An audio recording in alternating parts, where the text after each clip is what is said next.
नमस्कार। ମୁଁ ହର୍ଷ ପରିଛା ମୋର ୟୁଟ୍ୟୁବ ଚ୍ୟାନେଲକୁ ଆପଣମାନଙ୍କୁ ସ୍ୱାଗତ ଜଣାଉଛି। ଏ ଭିଡିଓରେ ଆମେ ଆଲୋଚନା କରିବା ଯେ ଇସଲାମାବାଦରେ ଆମେରିକା ଦୂତାବାସ ଉପରେ ଯେଉଁ ପ୍ରତିବାଦ ହୋଇ ଦୁଇ ଜଣ ମୃତ୍ୟୁବରଣ କରିଛନ୍ତି ଏବଂ ପ୍ରତିବାଦଟି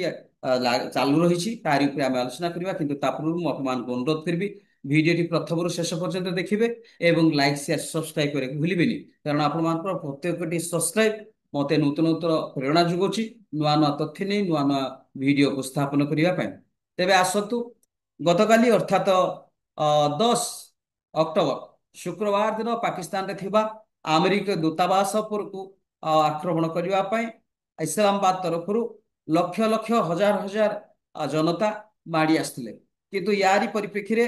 ଇସଲାମାବାଦର ଯେଉଁ ସରକାର ବା ପାକିସ୍ତାନର ସରକାର, ଇସଲାମାବାଦର ରାଜଧାନୀ ଯେ ଯେଉଁମାନେ ଜାଣିପାରିଲେ ବା ସରକାର ଜାଣିପାରିଲା ପରେ କ'ଣ କଲେ ନା ସେମାନଙ୍କର ଦୁଇଟି ସହର ଯୋଉଟା କି ଇସଲାମାବାଦ ଏବଂ ରାଉଲପିଣ୍ଡି, ଏଇ ଯୋଉ ଦୁଇଟି ଯମଜ ସହରକୁ ସେମାନେ ମୁଖ୍ୟ ରାସ୍ତା ଗୁଡ଼ିକୁ କଣ୍ଟେନର ଦ୍ୱାରା ଜାହାଜ କଣ୍ଟେନର ଦ୍ୱାରା ତାକୁ ସିଲ୍ କରିଦେଲେ ଏବଂ ଯୋଉ ପ୍ରତିବାଦ କରିଛନ୍ତି ସେ ପ୍ରତିବାଦକାରୀଙ୍କୁ ସେମାନେ କ୍ଷାନ୍ତ ହେବା ପାଇଁ ଯେତେବେଳେ ସେମାନେ ପ୍ରବର୍ତ୍ତେଇଲେ, ଏହି ସମୟରେ ପରସ୍ପର ମଧ୍ୟରେ ଏକ ଆକ୍ରମଣାତ୍ମକ ଅ, ପ୍ରତିବାଦ ଆରମ୍ଭ ହେଲା ଏବଂ ପରସ୍ପର ମଧ୍ୟରେ ଆ, ଯେତେବେଳେ ଧସ୍ତାଧସ୍ତି ଆରମ୍ଭ ହୋଇଗଲା ପୋଲିସ ଏବଂ ସର୍ବସାଧାରଣଙ୍କ ମଧ୍ୟରେ, ସେହି ସମୟରେ ଦୁଇ ଜଣ ଜନସାଧାରଣ ମୃତ୍ୟୁବରଣ କରିଛନ୍ତି ଏବଂ 10ରୁ 20 ପୋଲିସ ଏବଂ 10ରୁ 40 ପର୍ଯ୍ୟନ୍ତ ଜନତା ଆହତ ହୋଇଛନ୍ତି। ଯାହାର ପ୍ରତିବାଦରେ ସେଠିକାର ଯୋଉ ସୁନ୍ନି ଗୋଷ୍ଠୀ ଏଇ ଯୋଉ ରିଭଲ୍ୟୁସନକୁ ଅଧିକ ମାତ୍ରାରେ ବଢେଇବା ପାଇଁ ଯୋଉ ସୂତ୍ରପାତ କରୁଥିଲା, ସୁନ୍ନି ଗୋଷ୍ଠୀ ଯାହାକୁ ଆମେ କହିପାରିବା ଯେ ଅ, ଇସଲାମାବାଦର ଯୋଉ ସବୁ ରୀତିନୀତିକୁ ପରିବର୍ତ୍ତନ କରିବା ପାଇଁ ବନ୍ଦ କରିଥିଲା, ତ ସେ ସୁନ୍ନି ଗୋଷ୍ଠୀର ଅ, ଇ- ମନ୍ତ୍ରଣାରେ ଯୋଉ ବର୍ତ୍ତମାନ ପ୍ରତିବାଦ ଚାଲିଛି ବା କହିବାକୁ ଗଲେ ବର୍ତ୍ତମାନ ପାକିସ୍ତାନ ତରଫରୁ ଆମେରିକା ଦୂତାବାସ ଯୋଉଠି ଅଛି ଆପଣଙ୍କର ରାୱଲପିଣ୍ଡିରେ ଅଛି, ଇସଲାମାବାଦରେ ଅଛି, ଆଉ ଅନ୍ୟାନ୍ୟ ଯୋଉ ଜାଗାରେ ବି ଅଛି ପାକିସ୍ତାନର, ସେ ସମସ୍ତ ଉପରେ ଆକ୍ରମଣ କରିବା ପାଇଁ ଏଇଟା ଯୋଜନାବଦ୍ଧ ଭାବରେ ପାକିସ୍ତାନ ଅ, ନାଗରିକଙ୍କ ଦ୍ୱାରା ଏଇଟା ଗୋଟେ ଯୋଜନାବଦ୍ଧ ଆକ୍ରମଣ ଚାଲିଛି। ତ ୟାର ନ୍ୟୁଜ ଯେତେବେଳେ ପ୍ରଘଟ ହେଲା ବା ଚାରିଆଡେ ପ୍ରସାରିତ ହେଲା, ଆମେରିକା ତରଫରୁ ଆମେରିକା ଦୂତାବାସର ସମସ୍ତ ନାଗରିକ ମାନଙ୍କୁ ସତର୍କ ସୂଚନା ଦିଆଯାଇଛି କୌଣସି ପ୍ରକାର ଗହଳି ଭିତରକୁ ଯିବେ ନାହିଁ ଏବଂ ସତର୍କତା ଅବଲମ୍ବନ କରିବେ। ୟାରି ପରିପ୍ରେକ୍ଷୀରେ ପାକିସ୍ତାନ ଗଭର୍ଣ୍ଣମେଣ୍ଟ ମଧ୍ୟ ଆମେରିକା ଦୂତାବାସକୁ ପୁରା ସମ୍ପୂର୍ଣ୍ଣ ମାତ୍ରାରେ କଡ଼ା ଆ, ସୁରକ୍ଷା ବଳୟ ଭିତରେ ରଖାଯାଇଛି। ତ ଏଇ ପରିପ୍ରେକ୍ଷୀରେ ଯାହା କୁହାଯାଉଛି ଯେ ଏଇ ଯୋଉ ପ୍ରତିବାଦ କରାଯାଉଛି କାହିଁକି ନା ଏଇ ପ୍ରତିବାଦ କରାଯାଉଛି ଏଇଥିପାଇଁ କି ଯେ ଗାଜାରେ ଯୋଉ ବର୍ତ୍ତମାନ ଶାନ୍ତି ପ୍ରତିଷ୍ଠା ହେବାକୁ ଯାଉଛି, ଯୋଉ ପାଲେଷ୍ଟାଇନ ଏବଂ ଅ, ଇସ୍ରାଏଲ ମଧ୍ୟରେ ଯୋଉ ପ୍ରକାର ଯୁଦ୍ଧ ଚାଲିଥିଲା 2 ବର୍ଷ ଧରି, ତାର ସମାପ୍ତି ହେଇ ବର୍ତ୍ତମାନ ଟ୍ରମ୍ପଙ୍କର ପ୍ରତିନିଧିରେ ଯୋଉ ଶାନ୍ତି ପ୍ରତିଷ୍ଠା ହେବାକୁ ଯାଉଛି, ୟାରି ପରିପ୍ରେକ୍ଷୀରେ ଯୋଉ ଗାଜାରେ ଯୋଉ ହଜାର ହଜାର ଲୋକ ମରିଛନ୍ତି ତା ବିରୁଦ୍ଧରେ ପ୍ରତିବାଦ କରିବା ପାଇଁ ବା ତାର ଉଗ୍ର ରୂପ ଧାରଣ କରିବା ପାଇଁ ବା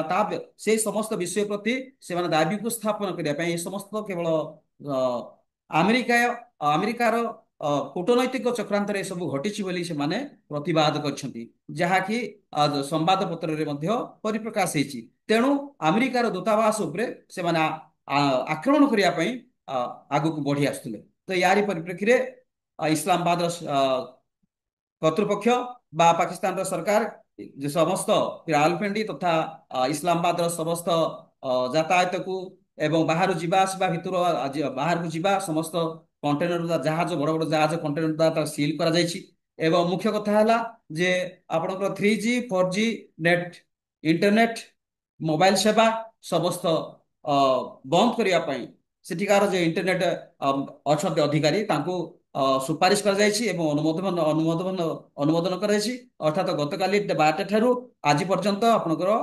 ସେଠାରେ ଇଣ୍ଟରନେଟ ନାହିଁ କିମ୍ବା ସୋସିଆଲ ମିଡିଆର ଉପଚାର ଯାହା ହେବା କଥା ବା ସୋସିଆଲ ମିଡିଆର ବ୍ୟବହାର ଆଉ କରାଯାଇ ପାରିବ ନାହିଁ, ଅନିର୍ଦ୍ଦିଷ୍ଟ କାଳ ପର୍ଯ୍ୟନ୍ତ ସେଠାରେ ବନ୍ଦ କରାଯାଇଛି। ତ ବର୍ତ୍ତମାନ ପରିପ୍ରେକ୍ଷୀରେ ଏଇ ଯୋଉ ଜନ ଆନ୍ଦୋଳନ ଚାଲିଛି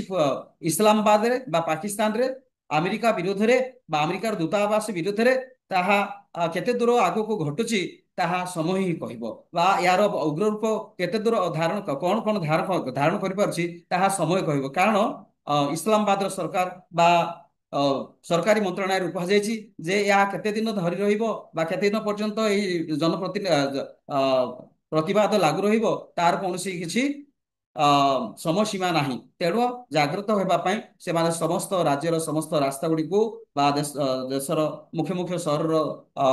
ଯିବା ଆସିବା ରାସ୍ତା ଗୁଡ଼ିକୁ ସେମାନେ ସିଲ୍ କରିଛନ୍ତି, ଇଣ୍ଟରନେଟ ବ୍ୟବସ୍ଥାକୁ ବନ୍ଦ କରିଛନ୍ତି ଏବଂ ଚଳପ୍ରଚଳ ବ୍ୟବସ୍ଥାକୁ ବନ୍ଦ କରିଛନ୍ତି ଏବଂ 144 ଧାରା ମଧ୍ୟ ଜାରି କରିଛନ୍ତି। ଏଇଆ ଅଛି ଯେ ଗତକାଲିର ତାଜା ସୂଚନା, ଯାହାକି 2 ଜଣ ମୃତ୍ୟୁବରଣ କରିଛନ୍ତି ଏହି ପ୍ରତିବାଦରେ।